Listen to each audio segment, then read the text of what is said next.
เวลาเราพูดถึงทางออกแบบทวิรัติอะค่ะเยรูซาเล็มตะวันออกจะต้องอยู่ภายใต้การปกครองของปาเลสไตน์เขาก็เลยพยายามอ้างสิทธิ์ว่าอานักซอมันก็สำคัญต่อเราเหมือนกันคุณจะเอามันไปไม่ได้ We will protect you, we will protect you. ตอนนี้นะคะนี่อยู่กับคุณไอนาไทยประธานเป็นผู้เชี่ยวชาญว่าที่ด็อกเตอร์ด้านตะวันออกกลางจากมหาวิทยาลัยชื่อดังของประเทศอินเดียมีชื่อว่ามหาวิทยาลัยเยาวาลาลเนฮรูมีความเชี่ยวชาญในด้านของตะวันออกกลางทำทีสิทธินโยบายอิสราเอลต่อเยรูซาเล็มตะวันออกปีคศ1967ถึงคศ2017ศึกษาผ่านแนวคิดอาณานิคมรุกตั้งถิ่นฐานนี่เป็นชื่อทีสิทธิ์เรียกได้ว่ามีความเขี่ยวกร่ำในประเด็นเรื่องของเยรูซาเล็มในประเด็นเรื่องของแผ่นดินอันกุดที่มีประวัติศาสตร์มาอย่างยาวนานมันเป็นประเด็นข่าวสำคัญเกิดขึ้นค่ะคุณไอนามีสำนักข่าวระดับโลกหลายสำนักข่าวเลยอย่างพูดถึงเรื่องของวัวแดงสัตว์ที่จะนำมาเชือดพลีในแผ่นดินของปาเลสไตน์และปัจจุบันเนี่ยเขาเรียกใช้คำว่าอัลฮารอมอัชชารีฟในพื้นที่นั้นเพื่อจะเป็นการสร้างวิหารขออนุญาตเท้าความกลับไปนิดนึงตั้งแต่เรื่องราวที่ปรากฏขึ้นในหน้าข่าวตั้งแต่10 ปีที่ผ่านมาจนถึงปัจจุบันที่มีการพูดถึงของอบูอุบัยดะห์มาพูดถึงเรื่องนี้โดยเฉพาะเลยช่วงประมาณต้นปีที่ผ่านมาเป็นประเด็นร้อนเกิดขึ้นเรื่องราวเหล่านี้มีความเป็นมายังไงบ้างคะเราต้องทำความเข้าใจความเชื่อดั้งเดิมเนี่ยของชาวยิวเนี่ยค่ะเป็นยังไงอันนี้ก็คือจะต่างกับไซออนิสต์นะคะเดี๋ยวเราก็อธิบายว่าจะมีชาวยิวอีกกลุ่มนึงคือภาษาอังกฤษเรียกว่า reform ยิวเราจะแปลเป็นว่าชาวยิวสมัยใหม่หรือชาวยิวปฏิรูปชาวยิวกลุ่มนี้เนี่ยเขาจะไม่ได้มีแนวคิดหรือมีความเชื่อว่าจะมีการสร้างวิหารหรือมีความเชื่อว่าจะต้องมีการเอาสัตว์นำมาเป็นผัดพลีคือเขามองว่าเป็นเรื่องในอดีตที่มันผ่านมาแล้วมันเป็นวิทยาการศาสนาของศาสนายูดายที่เกิดขึ้นในอดีตเราจะไม่มีการย้อนกลับไปท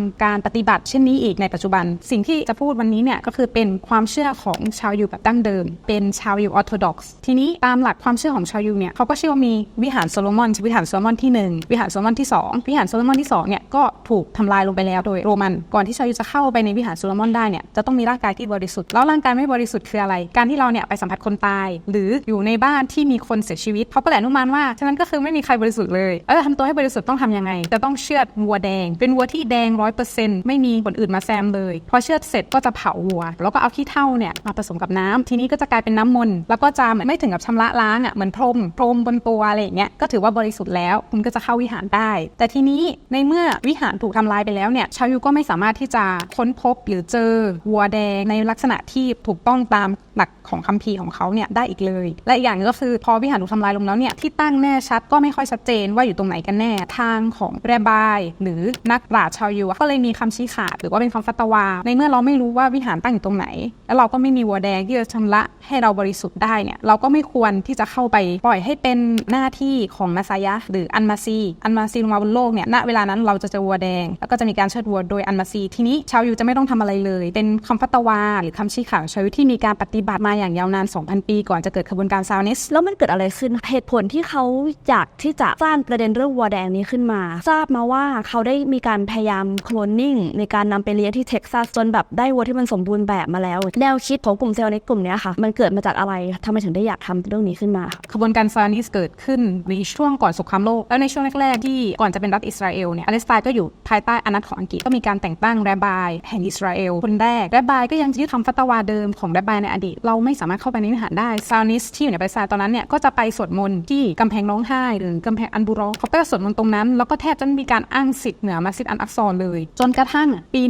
1967อิสราเอลสามารถที่จะยึดครองดินแดนปาเลสไตน์เวสต์แบงก์ฉนวนกาซาแล้วก็เยรูซาเล็มตอนออกก็คือเป็นที่ตั้งของมัสยิดอัลอักซอปีที่มีการยึดทหารที่สามารถเข้าไปยังอัลอักซอได้เนี่ยก็วิ่งกรูเข้าไปเพื่อทำละหมาดเพื่อแสดงถึงชัยชนะที่พวกเขาได้รับเพราะว่าเราต้องเข้าใจว่าระหว่างปี1948ถึง1967เนี่ยเป็นช่วงเวลาที่เขาไม่เคยเข้ามาในบริเวณนี้เลยเพราะตอนนั้นเนี่ยอัลอักซอเนี่ยอยู่ภายใต้การปกครองของจอร์แดนโมเชดายานซึ่งเป็นรัฐมนตรีกระทรวงกลาโหมสมัยนั้นก็มองว่าถ้าเป็นอย่างนี้เนี่ยมันจะนำมาสู่ความแบบวุ่นวายแน่นอนเลยโลกมุสลิมจะต้องออกมาแบบคัดค้านเรื่องนี้แน่นอนแล้วก็อาจจะต้องมีการปะทะระหว่างชาวยิวกับชาวปาเลสไตน์ในเยรูซาเล็มแน่ก็เลยมีคำสั่งไม่เป็นกฎหมายเนาะอัลอักซอเนี่ยคำนวณไว้สำหรับปฏิบัติศาสนกิจของมุสลิมเท่านั้นชาวยิวสามารถสวดมนต์ได้แต่จะต้องสวดมนต์ที่กำแพงร้องไห้แต่ชาวยิวสามารถเข้าไปในอัลอักซอได้ในฐานะนักท่องเที่ยวแล้วตอนนั้นเนี่ยโมเชดายานเองก็มีการทำคล้ายๆเป็นข้อตกลงกับหน่วยงานที่ดูแลอัลอักซอเนี่ยชื่อหน่วยงานวากาฟที่ดูแลอัลอักซอมาตั้งแต่สมัยจอร์แดนโอเควากาฟจะดูแลความเรียบร้อยภายในอัลอักซอนะส่วนอิสราเอ เอลจะดูความเรียบร้อยภายนอก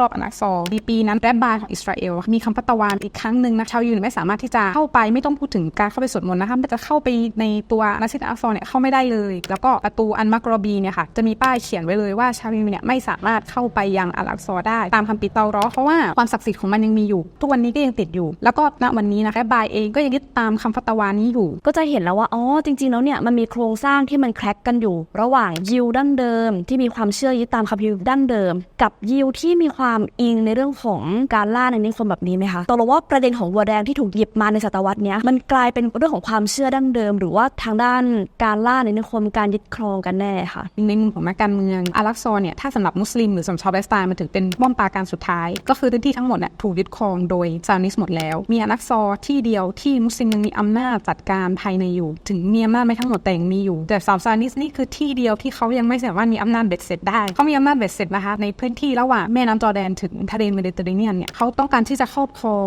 พื้นที่ตรงนี้เหมือนกันแม้แต่นักการเมืองที่อาจจะเป็นเปกูล่าก็ต้องการชิงพื้นที่ตรงนี้ตอนแรกเนี่ยรัฐอิสราเอลเนี่ยเกิดขึ้นมาเพราะว่าพยายามจะให้ความชอบธรรมกับการมีอยู่ของรัฐเนี่ยมาจากโฮโลคอสต์มาจากการที่ชาวยิวถูกรังแกซึ่งเป็นเรื่องจริงทุกวันนี้เราก็จะเห็นว่าโลกก็เปลี่ยนยอมรับชาวยิวมากขึ้นการข่มเหงรังแกชาวยิวก็ลดน้อยลงทีนี้ความชอบธรรมอะไรล่ะที่ทำให้รัฐอิสราเอลสามารถที่จะยังคงอยู่ได้เขาก็เลยพยายามที่จะเอาศาสนาเนี่ยมาเป็นเครื่องมือในการที่จะให้ความชอบธรรมกับการมีอยู่ของรัฐและอย่างนึงคือเวลาเราพูดถึงทางออกแบบทวิรัฐเยรูซาเล็มตะวันออกจะต้องอยู่ภายใต้การปกครองของปาเลสไตน์เขาก็เลยพยายามอ้างสิทธิ์ว่าอัลอักซอมันก็สำคัญสำหรับเราเหมือนกันคุณจะเอามันไปไม่ได้ก็เลยพยายามที่จะแสดงให้เห็นว่าพยายามจะเข้าไปดีตัวอัลอักซอพยายามจะเข้าไปละหมาดทำไมถึงต้องมีการเชือดวัวอย่างที่เราบอกว่าในซานิสเองเนี่ยคนกลุ่มที่แบบเชื่อว่าการเชือดวัวเนี่ยจะเข้ามาในวิหารณเวลานี้ทำได้เนี่ยมีน้อยมากเพราะทุกคนยังเชื่อว่ายังไม่มีการเชือดวัวก็เลยมองว่าถ้าเราเชือดวัวเนี่ยซานิสที่เหลือที่ยังไม่คิดจะเข้าไปในอัลอักซอเนี่ยเขาจะเข้ามาในอัลอักซอมากขึ้น